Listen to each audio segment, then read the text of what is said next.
Mama.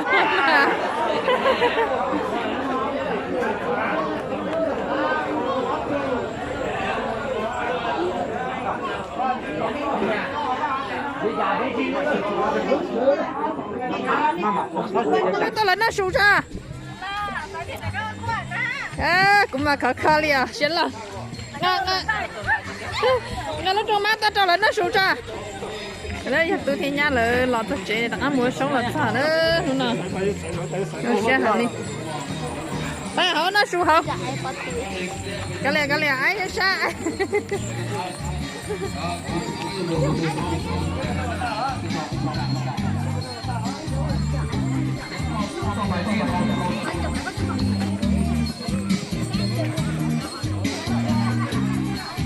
Ơi, cho nên cho gì?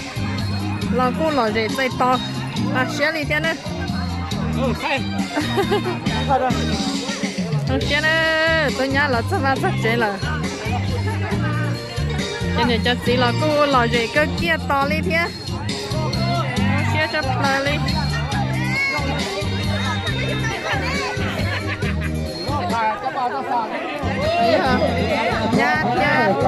Nhà tia tốt tia nè tay cho nè pin la một tuổi nè đấy tụi phát tao chở cái pin la này pin la là tao nó thay đua sao tao nó thay đua đấy bé tụi nhà